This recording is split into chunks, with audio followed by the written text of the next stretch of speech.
Don't live in a facade, as Nikki would say, a facade, RIP.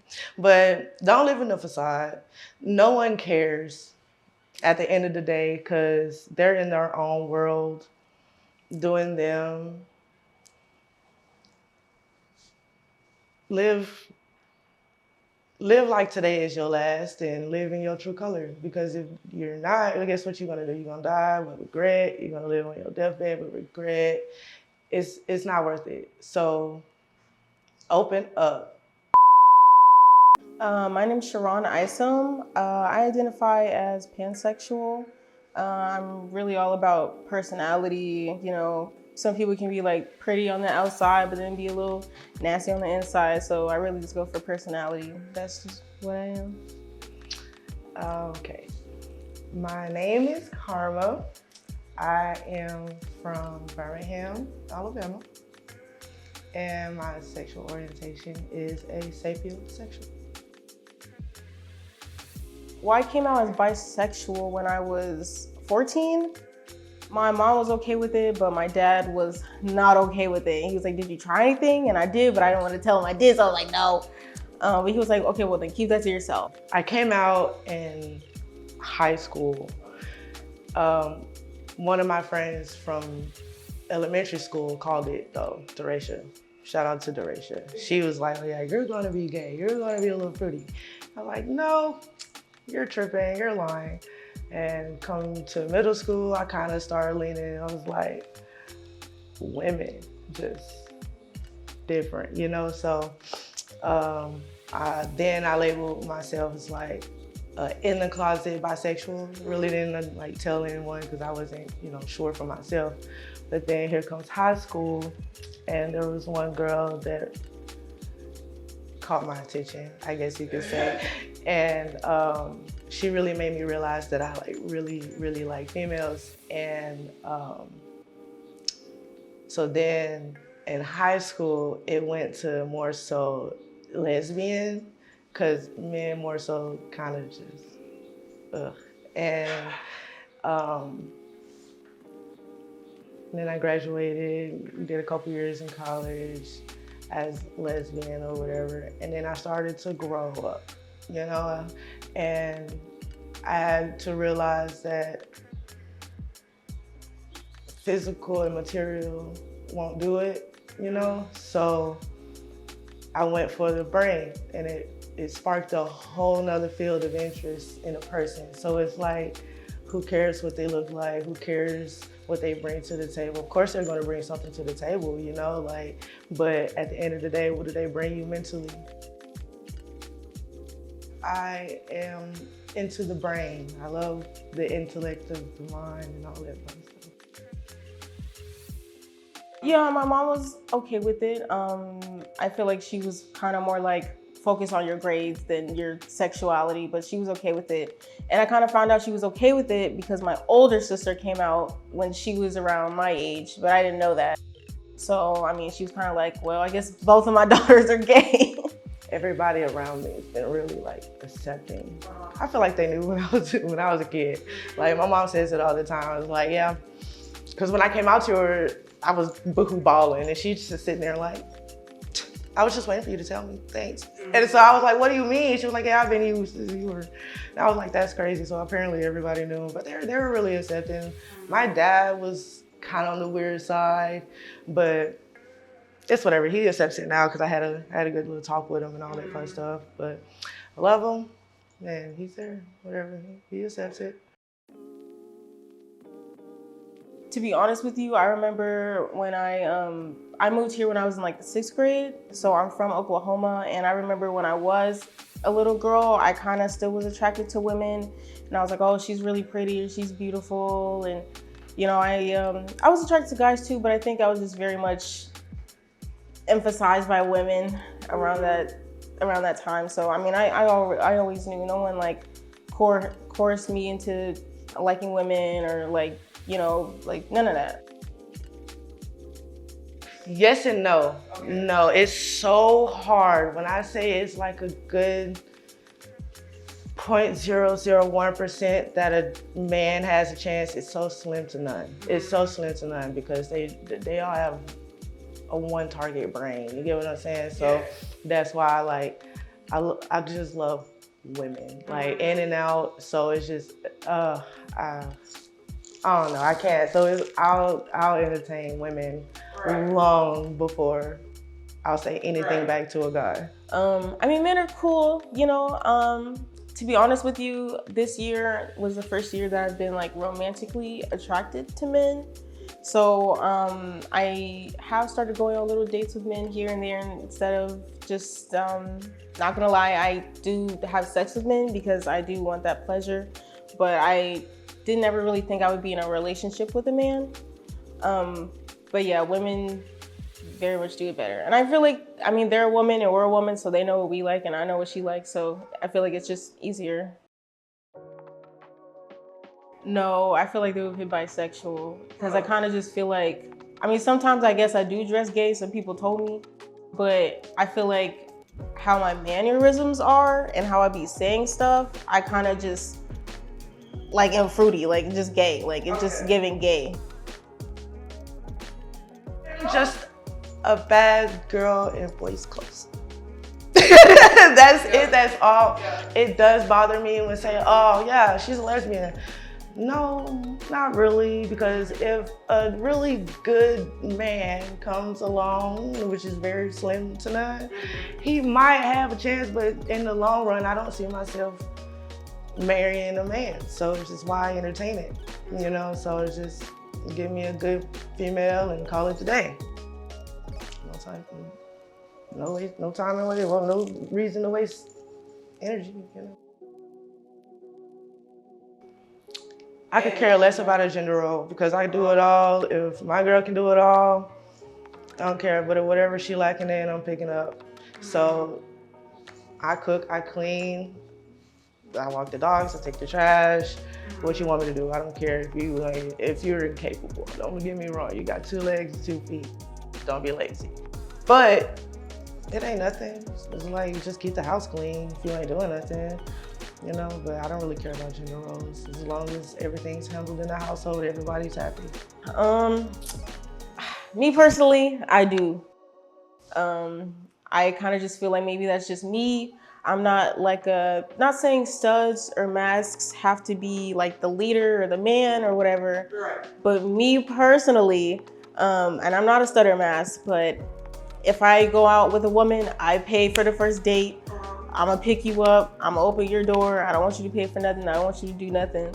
Like, I got it, you know what I mean? Like, and if we do end up living together, I'm gonna take the trash out. I'm probably gonna pay most of the rent because that's just me and I just want you to feel safe around me. And I just like, I guess I do want a little bit more of a man role, I suppose. I don't really know how to explain it, but I guess I just want them to feel safe and comfortable with me and like I'm the provider. But you know, either way, like it could be 50-50 with a man or a woman or a woman or a woman. Like, but me personally, I don't want that. Like, I want my girl to be spoiled by me. So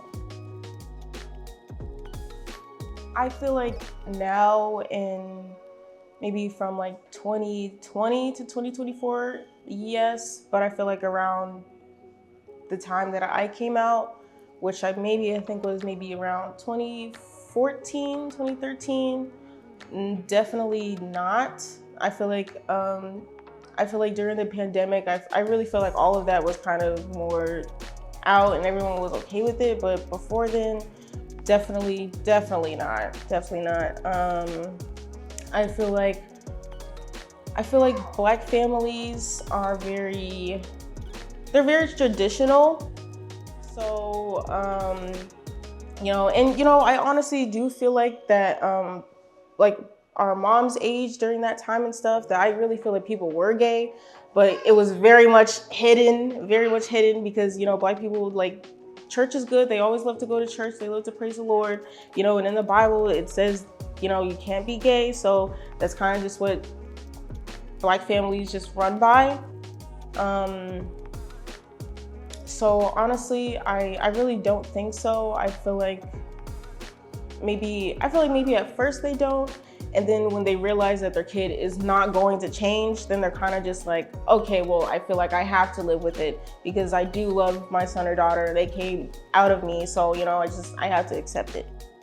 But I have heard stories where, you know, people have been like kicked out of their homes, you know, at like 18 when they decide to come out because they don't want to be secret anymore.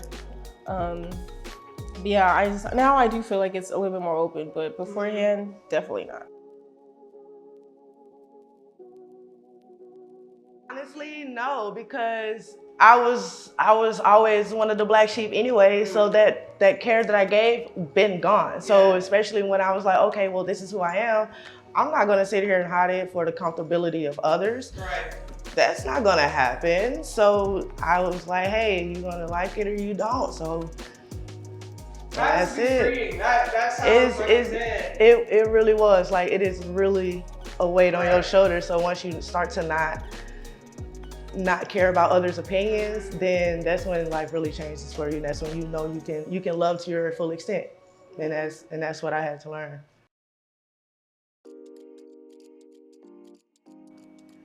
Yeah, which is I have this. Okay, so basically, when I was in high school, I I think this was my junior year. There's this thing called Wattpad, and I wrote a lesbian book and everything. It was doing really good. Like a lot of people read it and stuff. But then I showed my friend at the time. She's from North Carolina, and she was like, "Aren't you afraid of going to hell?" And I was like, I mean, of course I am, because at the time I was really, really Christian and I went to church like every Sunday, every Wednesday.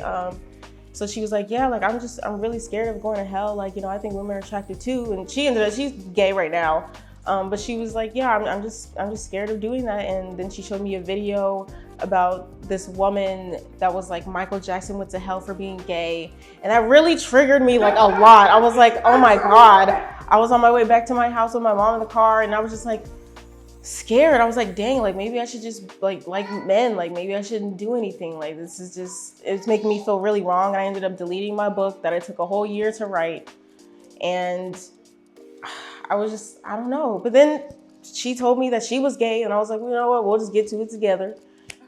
Don't scare me like that, but yeah, you know, we'll get to it together and you know, like it's just comfortable. Like we're not harming nobody, we're not hurting nobody. Like it's just, you know, who we are, who we like.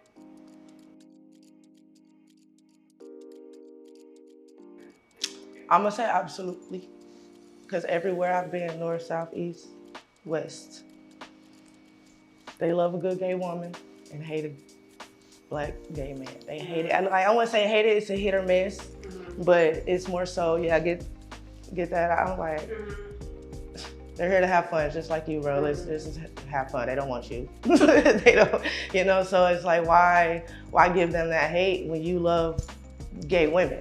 We don't want you. Right. So I've never understood that. Never understood that. I do. I feel like with my gay friends, I feel like they are scared to do PDA because I feel like they're maybe gonna be some men that will be violent towards them. But for women, I feel like it's like they don't want to do PDA because they don't want men to be like, oh, that's so sexy, let me join or something. And yeah, I don't think I've ever been scared to be like, you know, to go out and someone like do that. But I think men definitely, because I just think it looks good for women, like women on women, it looks good. But if it's man on man, it's just, oh my God, it's gross. And it's just like, it's just different gender, it's just the same thing. Okay, so I feel like when I'm around my really straight best friends, and if I'm around their family, then I'll be like, no PDA, like don't kiss me, don't hold my hand, don't, you know, get my plate of food, like I can get it, like it's okay. I don't want them to, like, even though I'll tell them that, oh, I'm bringing my girlfriend, I just don't want to make anybody uncomfortable. Right. But if I'm just around like my friends, then like, no, I'm like fine. Like I kiss and hug and hold hands and stuff. But I do feel like if I'm around older people, then like definitely not, because I just don't want to make them uncomfortable. I have to say a good 70-30 belongs to us. 70 belongs to us. We just need to chill out. Right. But it's like, and I feel like it's so much of it because they're down low. Like, you know, they don't, They know, but they don't want to tell anyone. They too gangster to tell anyone, and you know, they too to tell people. So I feel like that brings a lot of that homophobia into our community. Right. You say if you're gay, just say that. You know, you don't gotta hate us. Yeah. Or hate them. Depends on who asks. Okay. So if she asks me, she should pay. If I ask her, of course I'm paying. I'm doing everything, roses, doors, all that fun stuff. So I'm an old school lover. You get what I'm saying? So yeah. Women. You know what I mean? I'm not even gonna cap. Women they just be talking. They know how to talk, you know what I mean? And they know where everything is because they got everything. And they just make me feel good. Like, ooh. Okay, so I have a phrase, an alma mater when it comes to that. It's pretty quite known. A noodle is straight till it get wet, right? Right? So everybody got a little gay to them, female-wise. I'm gonna say female-wise. But are they all the way? Are they gay? No. No. And that's what make me mad about y'all females. And if we don't, us rainbow affiliated, we don't play about our feelings because we've already been through enough to get to where we are. You get what I'm saying? So when you straight gay girls come and play with our emotions, y'all make us want to flip the house upside down. And I can't explain that enough. Like, if you're not gay, leave us alone. Leave us alone, because I promise you we'll leave you alone. You get what I'm saying? So me to you, leave us alone, please. Entertain, yeah, definitely. I think it was actually this one girl, her name was Kayla, and she wasn't even from here. She lived in like Louisiana. And I found out, I turned her gay. I was just giving her, like, we would talk on the phone all the time, and I would tell her, you know, all this other things about when you come down here, what we're finna do. And then, you know, we eventually fell off, but like 2-3 months later, she had a girlfriend posted up. And I was like, I thought you were straight. She was like, no, like, when you talked to me, I actually kind of started thinking about women and wanted to date women. And I was just like, okay, well, do you, boo? But yeah, I guess, you know, and sometimes, you know, straight women are straight and they look really pretty. You know, I'll try to shoot my shot, you know, because you really can't tell if a woman gay, you know, sometimes, like, if they got lashes on and they're pretty and just feminine women. So, but yeah.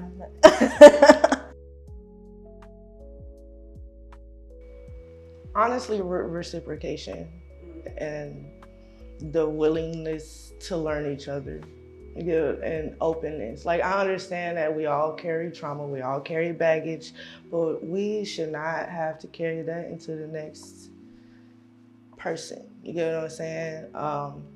I do have my flaws when it comes to that, but I have to remind myself, oh, she didn't cause this, you know, or this and that and other. So, but what I look for, like, specifically is where your mindset is. Like, are you in the material world? Are you in the mental state? Like, where are you? You know, like, can I grow with you? Is it okay to water you? You know, so, and if you love me in my love languages the way I love you in your love languages, we can work it out. And if we have communication and also understanding, we'll be okay. The trick is understanding. You can have communication all day long, but the minute there's no understanding, you just said everything for no reason.